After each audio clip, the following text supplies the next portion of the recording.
What is it that makes the British seaside sinister?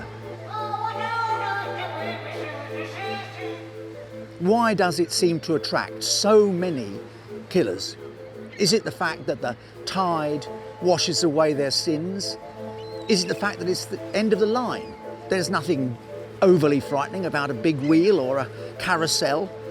But what is undeniable is that the British seaside attracts and has always attracted death and murder.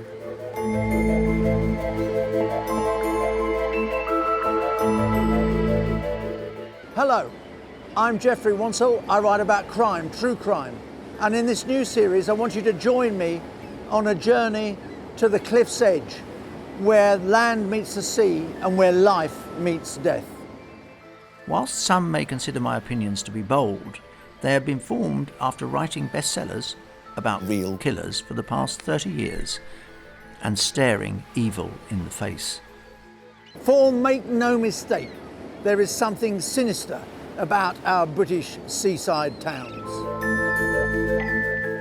On the surface, they're all funfairs, candy floss and breezy promenades. But by digging a little deeper in the sand, we uncover an underworld of misfits and misfeasance, murder and mayhem.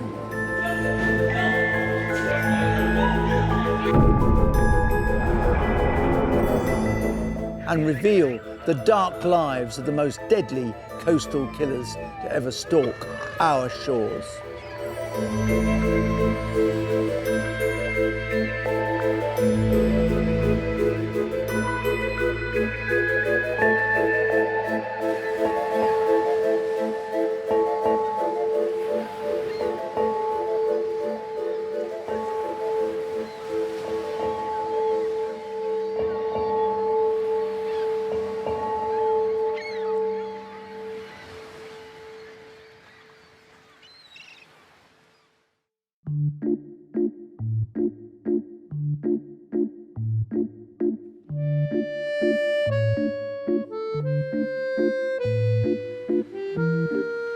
In today's episode, we tell the story of Michael Ross, the boy murderer who sent a shockwave through the Isle of Orkney. Imagine the scene. It is shortly after 7 o'clock on a bright June evening in 1994 in Kirkwall in the Orkneys. There are diners in an Indian restaurant called the Mumutaz. Shamsuddin Mahmood, who is 26, is serving, whether it's chicken tikka masala, whether it's Rogan Josh, whether it's a vegetable biryani. All of a sudden, a man walks through the door, tall, strong, but wearing a balaclava. No one knows who he is. He walks directly up to Mahmood with a 9mm pistol in his hand. He raises it and fires at point-blank range, killing Mahmood instantly. He lowers the gun, turns, and walks out of the restaurant. It could almost be a scene from The Godfather. There hasn't been a murder on Orkney for 25 years. The islands are stunned. The local police are called. No one knows anything. This savage, pitiless murder was to remain a mystery for 14 years. The identity of the killer, a matter of speculation, but no one knew. The scene was sealed off, officers were guarding it, it was taped off. The tables were still set, you could see where chairs had overturned. There was blankets on the floor where the deceased had been covered, but obviously he had been removed by then. And we could see where the bullet had lodged in the wall. Spectacles belonging to the deceased, which were shattered, were on the floor. One of the local officers is a man called Eddie Ross, who is posted outside the restaurant to make sure that no one goes in or out while they're interviewing the customers. Eddie Ross was an officer based in Kirkwall. He was a local Orcadian. I knew him. He was a police constable He had been stationed on the mainland, Canusi I think it was. So I was aware of him. I knew him to speak to. He was a local who had gone back to live in his native Orkney.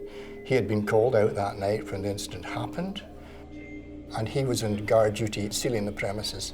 And he spoke to them and said, if you let me in to have a look at the bullet, I should be able to identify it for you. And he did do that. He was allowed to do that under their supervision, and he quickly identified it was a 9mm bullet, which was manufactured in the Kirkwall arsenal, which is in India. And that was obviously very important information for us.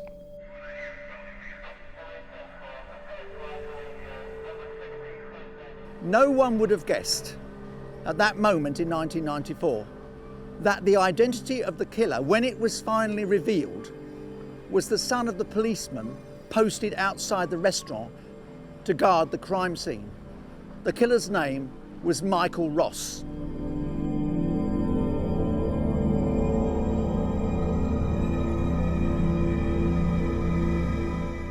Michael Ross is the 15-year-old son of Eddie Ross. He was still in school, 15-year-old. He was keen on the Army Cadets. He was in the local rifle club. And after school, his intention apparently was to join the army. His father was seen as something of a paragon of virtue. He was highly respected by the local community and by his peers on the island because he was a good shot, he was a good marksman. He was also good with the community, he was good with the children, and he was good with businesses. He would, what you did actually say was great community police officer to all intents and purposes. Because we knew he was ex-army and he had great firearms expertise, we utilised him in the early stages of the inquiry to go and find every 9mm bullet or gun on the island and test fire it. These were obviously sent away for ballistics, and we never did find anything that matched the gun that fired the fatal bullet.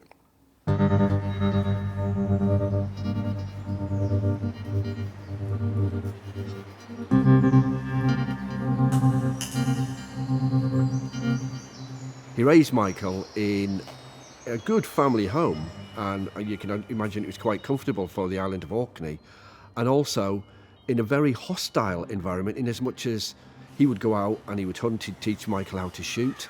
So Michael was learning habits and skills that perhaps most children of his age wouldn't have been used to.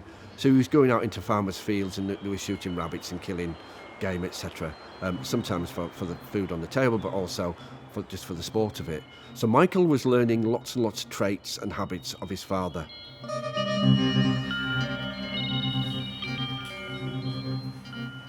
Michael Ross and his father Eddie were extremely close. Eddie Ross had been a firearms officer. The son was taught to shoot by his father at an early age. Guns were part of the Ross family heritage.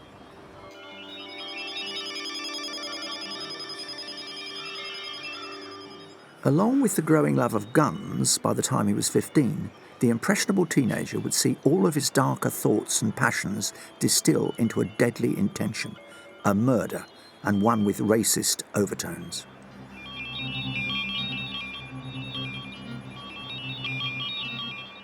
He became a little bit more vocal in his opinion about people and incomers and other people on the islands. People started seeing a different side to him. He was what you'd call maybe a noisy teenager and very vocal.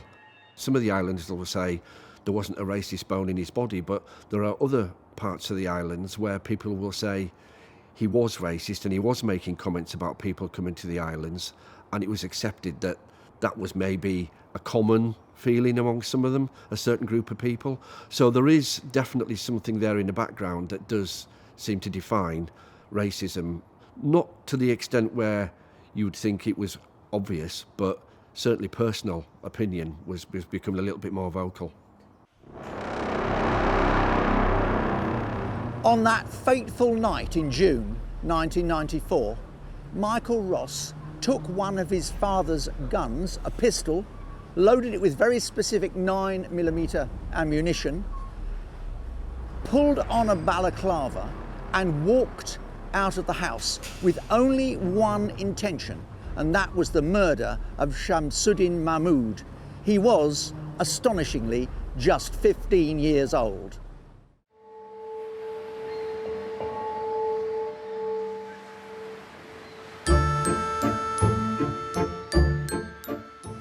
Michael Ross was an unhappy, uncomfortable teenager. He saw himself in his father's image. Like his father, he liked firearms.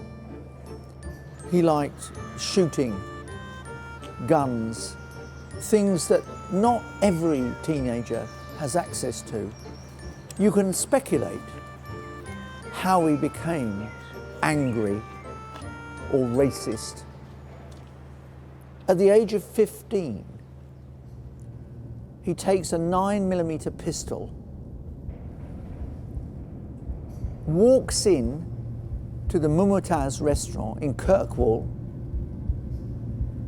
walks up to one of the few Asians in Orkney, stands opposite him, points the pistol and blows his head off. He then calmly turns round and walks out of the restaurant again. This, remember, is a 15-year-old boy. This is not some trained assassin. This is not James Bond. This is an adolescent who has no concept of what taking a life could mean, and yet he didn't hesitate to take it. The murder sent a shockwave through the Isle of Orkney, and no stone was left unturned by the police in the search for the killer. We carried out house-to-house inquiries in the whole of Kirkwall, which is quite a big town, and that took many days, and then we sent questionnaires to every household in the whole island of Orkney, just looking for information.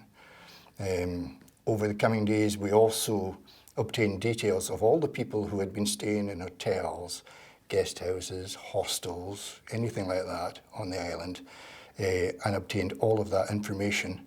And subsequently, over the coming weeks, we then arranged for local police officers to visit every male that came within the parameters. I can't remember what they were now, but it would be all males were interviewed personally by the police officer, whether that be in America, Australia, wherever they were. The extensive investigations made by the authorities soon paid dividends with the receipt of a crucial piece of information. There was an incident in Papdale Woods the month before the murder, and a couple of schoolgirls had seen a chap wandering about in Papdale Woods dressed in a similar fashion to the actual murderer in the restaurant a month later, balaclava, black gear, and he was acting suspiciously, dodging from tree to tree and just not acting properly.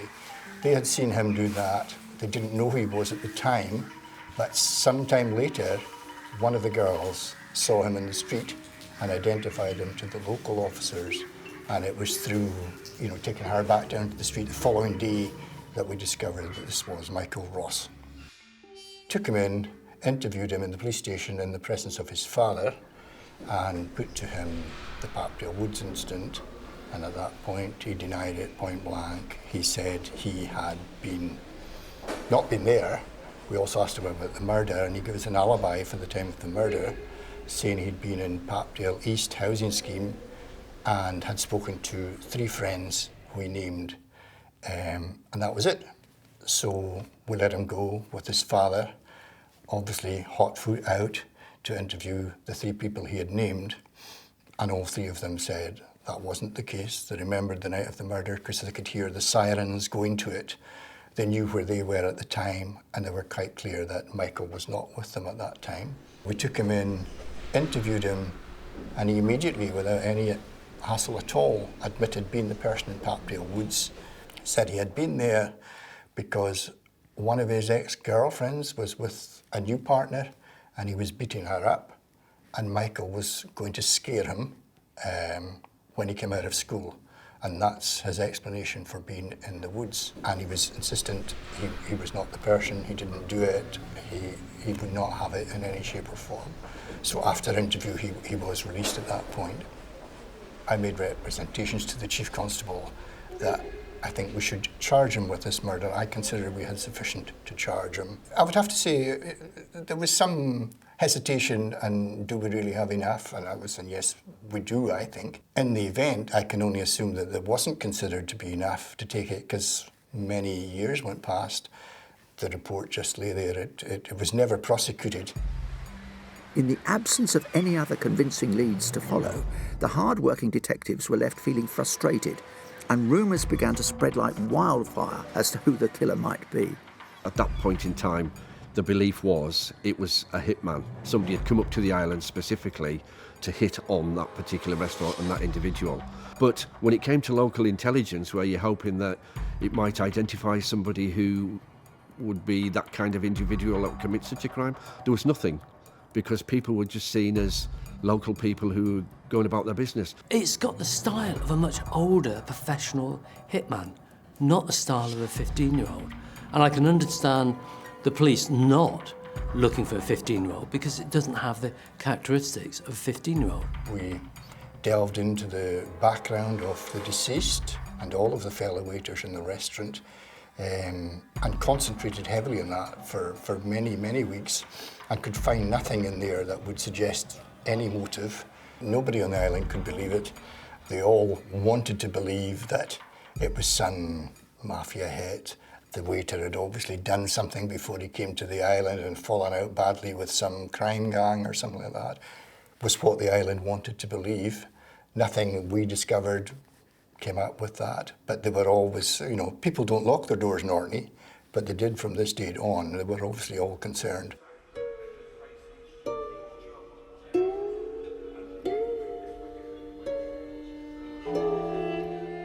I find it hard to explain the murder because there's no known antagonism between the very small Indian community and the island community.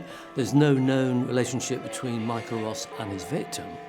And it's been suggested quite a lot that it was a racist attack. There was quite a lot of evidence that just suggested at that time that there were a number of the boys, particularly those in the cadets, who had racist attitudes to things, one of whom was Michael. And there was evidence from his associates to the effect that he had uttered something along the lines of black people should have guns put to their heads. There were writings, sort of Nazi insignia on books that were found in his house and so on.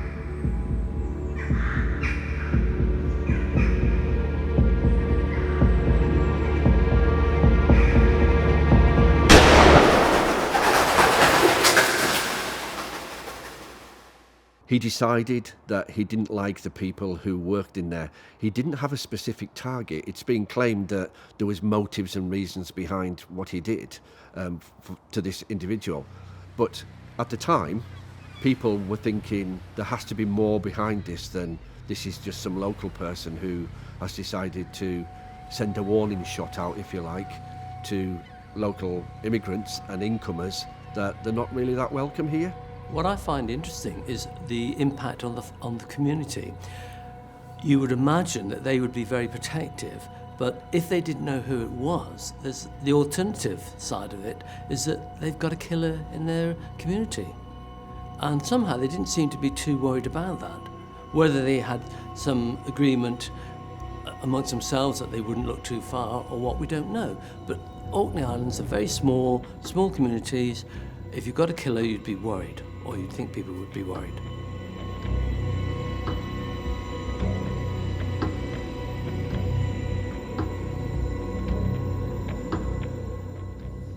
What do you expect the Kirkwall police to do? They are a small, tiny force with very few officers available. After all, you're a long way off the north coast of Scotland. Ironically, one of the people they send to protect the crime scene is Michael Ross's father, Eddie. He's then tasked, in the wonderful words of modern policing, with searching for anyone in Orkney who owns a 9mm pistol. Strangely, he doesn't seem to find anyone.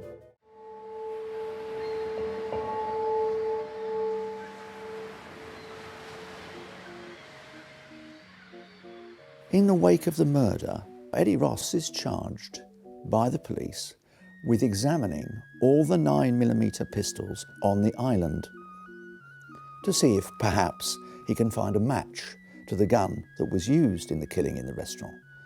But of course, that gun has disappeared. The bullet, however, has not. 2 months pass. Eddie Ross makes no mention to anyone that he perhaps might have an interest in firearms. He would expect them to know that anyway. Until he boasts one evening in the police station that actually he has a sealed box of bullets containing a bullet remarkably like the one that was used to kill the waiter. They're rather special. They're 1972 Army issue. They are not by any means common. That admission, brag if you will, was to cost Eddie Ross a very great deal.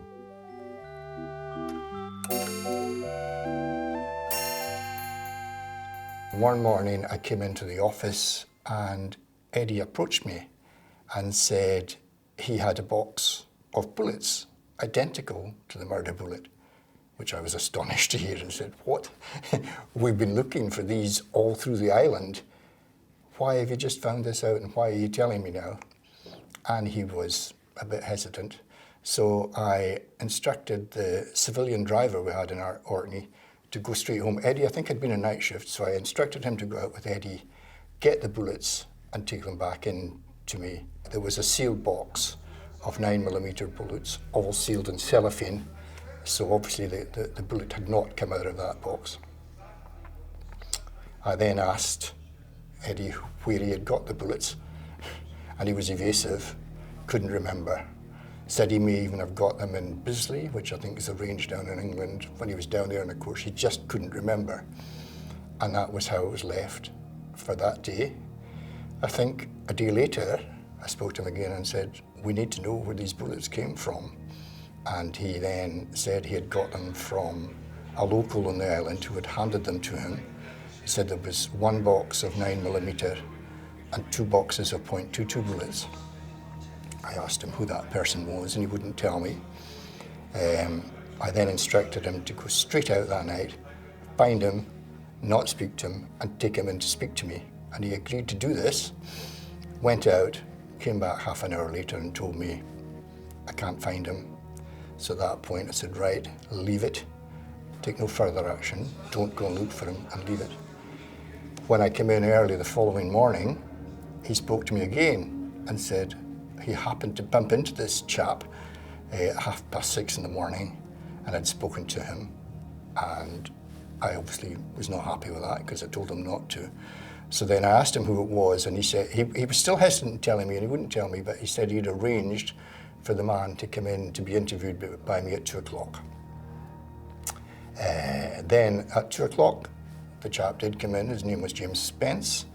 He was ex-military, and he told me that he had handed 1 box of 9mm bullets and 1 box of .22 bullets to Eddie many, many months, if not years, before. I can't remember. Obviously, I was a bit suspicious about this because Eddie had told me there was 1 box of 9mm and 2 boxes of .22. So I pressed him and he wouldn't have it. I didn't say to him, was there 2, but I said, "Are you sure that was the number?" And he wouldn't change his mind. There was 1 box of each, and that was it. Obviously, we had some concerns with the way it had come to light, how he had given them to us, and how there was a discrepancy in the number of boxes. So that obviously was giving us cause for concern. We subsequently, some time later, we went back and we spoke to Spence again, and on this occasion he did agree that there had been, or he told us, that there had been 2 boxes of 9mm bullets. One which had been sealed, which was the one we had, and one which had been opened with some bullets out of it. And that put a new complexion on it. He also told us that 3 times in the period since the murder to this point, Eddie had spoken to him, he'd approached him, spoken to him and said, D.I. Chisholm's going to be coming looking for you. If he comes, don't tell him about the second box of 9mm bullets.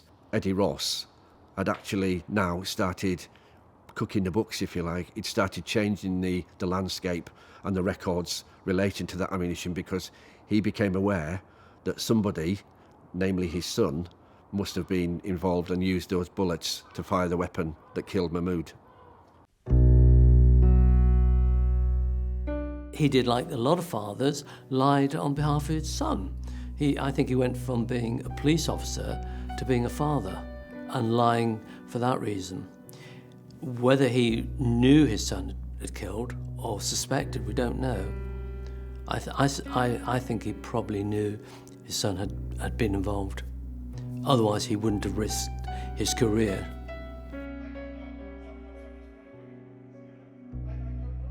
Eddie Ross was actually charged and he was jailed for 4 years. And even then, with that information and that evidence, there was still very little that they could do to actually nail an offender for the murder. They were still looking, they were still actively searching for a killer. There was still this hitman belief. There was all kinds of stories and myths circulated on the island that there was illegal immigrants living upstairs in the restaurant, and there was 1,000,001 reasons why it wasn't an islander that killed Mahmood.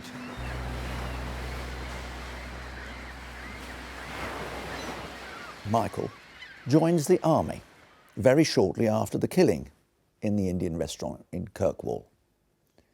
It's a perfect place for a young man who has had an interest in guns, ammunition, perhaps you might even argue violence, but certainly it provided Michael Ross with the perfect environment to reflect his upbringing with his father Eddie.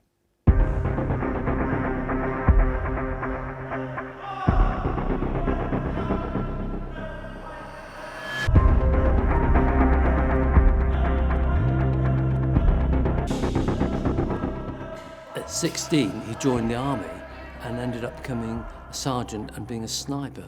So was this an extension of his childhood? Was he actually joining the army and shooting and legitimately killing people because that's what he liked doing? He was part of the Black Watch.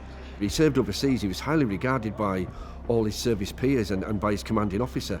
And people actually still to this day stand up and say what a great serviceman he was. And he would give his life to help a colleague in distress, and a really good lad that you'd want alongside you in a battle. And yet there was this dark past that he had, that he was keeping secret and private. Maybe being in the armed forces and being in actual warfare situations, that alleviated some of the stresses and the tensions and the obsession he had with firearms and killing, and got that out of his system because he was able to use that in armed combat. We don't know.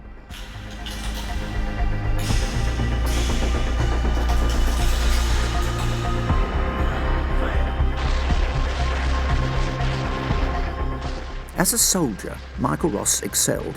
He was well liked and admired, and was even decorated during battle for selfless bravery. I think it's highly significant he joined the British Army. It gave him the opportunity at 16 to leave a small community, small island, go around the world, see people. He learnt how to be a sniper, he learnt how to kill people. He's already killed once, he's got that personality, that calmness that you need to be a sniper. He's got that. He's comfortable with guns, and the army is an ideal place for him. It also takes him out of the investigations.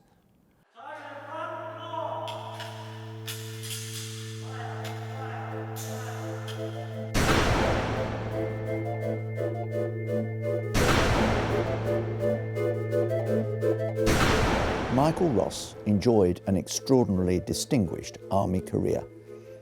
He became a sniper for the Black Watch, decorated at Buckingham Palace, a man of apparently impeccable pedigree, whom no one could possibly have suspected might have a brutal, murderous past.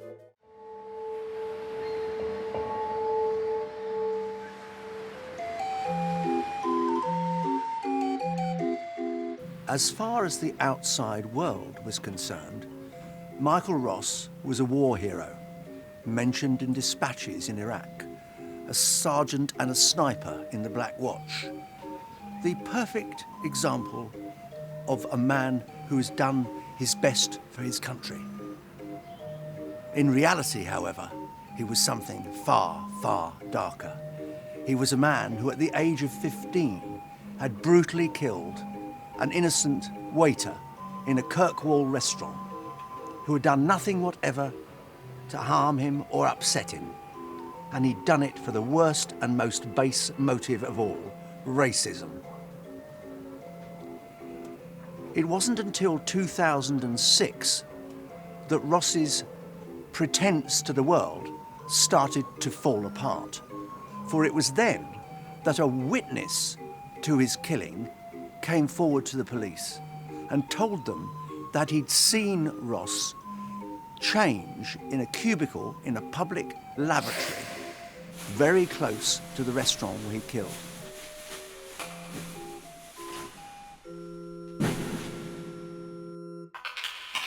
The letter basically said that there was somebody in the public toilet that evening when Michael Ross came in with the balaclava and the weapon and the clothing he was wearing and basically changed into some other clothing, and he'd seen him and had commented, "You've got a gun there," and Michael had said yeah and walked out.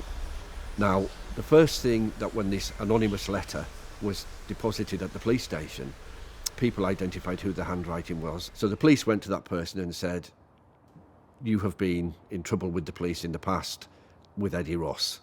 So is this your way of getting back at him?"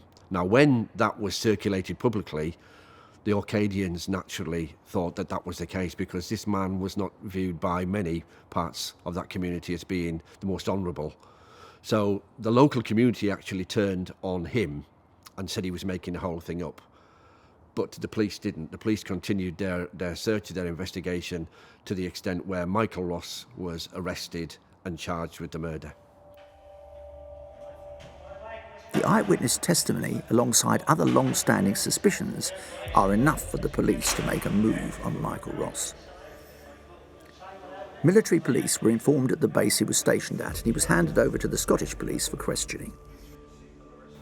Ross was arrested and an investigation began, which revealed other evidence that could convict him, including a 9mm shell. Ross still kept up the pretense of being a decorated war hero, a man who could not possibly have committed such a dreadful crime. Indeed, when he got to court, he maintained that supreme confidence that I am a decorated soldier, I am a war hero, no one could possibly believe that I committed that kind of crime. It is beyond consideration.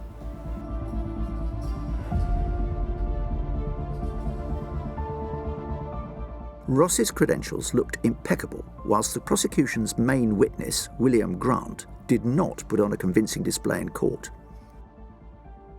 His evidence on paper was extremely significant because he said that it was Edmund Ross's son who he saw in the toilets at Kirkwall. His evidence on paper was significantly better than his evidence in court. He still said the same things, but he wasn't a terribly impressive witness. And what that meant, for my purposes, was that the case became much more of a circumstantial case rather than an eyewitness case. And what I tried to do when I spoke to the jury at the end of it all was to bring him in at the end, as it were, to pointing out all the other factors that I considered were relevant to establishing that it was Michael Ross, and then bringing him at the end to say, basically, he must be right. I'm satisfied that the evidence I gathered was fair. It was very fair, because not many murder inquiries will you find that the accused father is taken in an interview We did that to be ultra fair so nothing could be cast up at us later on saying we'd done anything untoward. It was recorded anyway, but you'll not find many interviews where you find the accused father present. I'm quite satisfied that all the evidence we gathered was good, accurate. Whether it was sufficient to provide conviction, only a jury would tell that. After much deliberation, when the jury returned to give their verdict, Michael Ross was found guilty of murder. He got sentenced to 25 years, which is quite a lot if you consider that it's an action of a 15-year-old schoolboy. If you see it in the context of a thorough professional killing and then hidden for 13 years and would have carried on being hidden for the next 30-odd years, then you can see why the judge gave him a more substantial sentence. He tried him as an adult, he didn't try him as a juvenile. When Ross heard the judge call him a vicious coward and sentenced him to 25 years minimum in jail, Ross did the most unexpected thing of all. Just at the point where they were about to take him down, he just kind of nudged one of the officers very slightly, just knocking him off balance, at which point he let go of him, and at that point he vaulted the dock.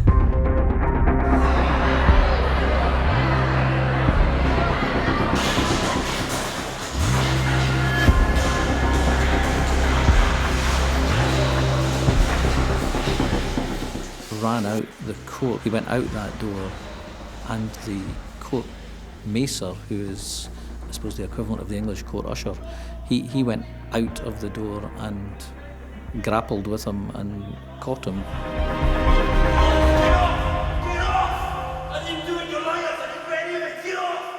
He was then brought back and taken downstairs. The police then had to piece together, number one, how did he get to court from Orkney? And they realised that he'd actually travelled by car. He'd hired a car, and they tracked the car down to a car park locally, not too far away from the court building. When the car was searched and opened, the boot was opened, in there was a machine gun, there was ammunition, there was basically camping equipment and hiking gear, and a grenade as well. And Michael had those things with him in the car. Now, the first thing you have to say, that isn't really the actions of an innocent man. It later transpired that he'd actually stolen the rifle from when he was in the armed forces and managed to get it back home to Orkney, where he was keeping it for whatever. We don't know the purpose, but there may well have been further rampage carried out by that individual had the police not found the vehicle and he'd been wrestled to the floor and put back into custody. But you don't carry that kind of weaponry and that kind of ammunition, which can be devastating to human life and property. You don't carry that around for fun. A gun, ammunition, survival kit. He was planning to run from the court, get in the car and drive to the Highlands of Scotland, where he proposed to live rough. In fact, the car was literally packed with grenades, ammunition and guns. He could have killed a very, very great many people. In fact, at one point, it was said, and I quote, "That haul of weapons was designed to kill numerous people quickly." Ross didn't make it to the car, thank goodness, because he could easily have set off another Hungerford massacre, another Dunblane. He is a man who knew no doubts in his own ability. He'd been well trained by the British Army and he thought he could survive anything. In the end, he found himself in jail. But even then, he didn't give up.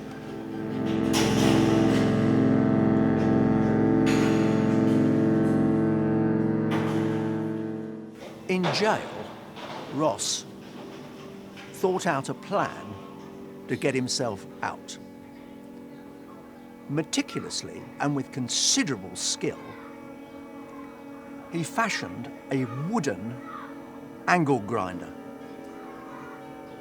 and put it in the place of the real angle grinder that he stole from the prison workshop.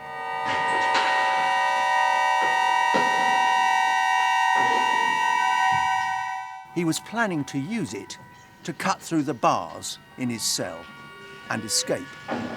Thankfully, he didn't manage it because the prison staff realised that the angle grinder they now had in the workshop was in fact a fake. A brilliantly made fake, but fake nonetheless. Once again, Ross's attempt to escape prison and find himself his own personal freedom failed. He remains exactly where he belongs, behind bars.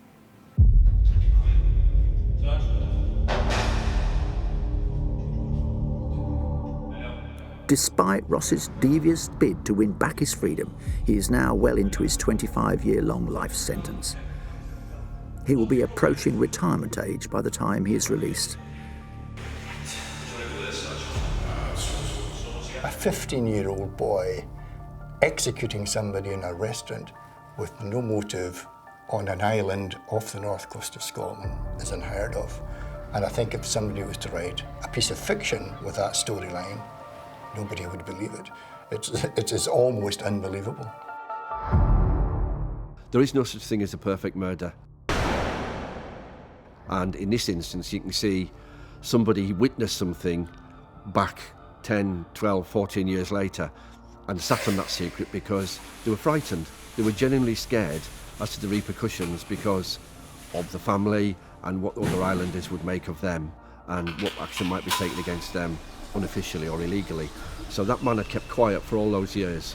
And when he come forward and he did reveal the truth, and it was the truth because we now know from evidence that Michael was the killer, that man, that individual, basically still lives alive to this day, where there are certain parts of that community who do not believe that he was telling the truth, that believe it was a vendetta against Eddie Ross to get Michael into trouble. I think there was a good case against him to support the fact that it was him, and nothing came up in the course of that case or in anything that I've seen since to suggest to me that it was the wrong man. I have to confess, I don't lose sleep over the fact that there's an innocent man in prison, because that's not the way it seemed to me on the evidence. My own view is that he had a fascination for weaponry, he had a fascination for the army, and I think he wanted to know what it was like to kill somebody. Normally when we talk about cases, we talk about rehabilitation, but I'm not quite sure how we're going to rehabilitate Michael Ross. He was actually in the army, paid to go and kill people. That was his job. Now, if he's going to come out of prison, what's he going to do? We can certainly stop him having access to guns. Any convicted prisoner who has access to a gun can go straight back to prison. He's on a life sentence, so any misbehaviour, he's back into prison. But what are we going to do? You know, it's hard enough to change a soldier from being a soldier to going back into the community. A lot of them find it very difficult to adapt to society and away from the support of the army. In his case, he hasn't got the support of the army, he hasn't got the support of the community, and he's got a very long prison sentence behind him. So he's going to have problems rehabilitating. The terrible tragedy of this case is if only Michael Ross had used his very considerable talents, he might have benefited society instead of being condemned forever as a racist murderer.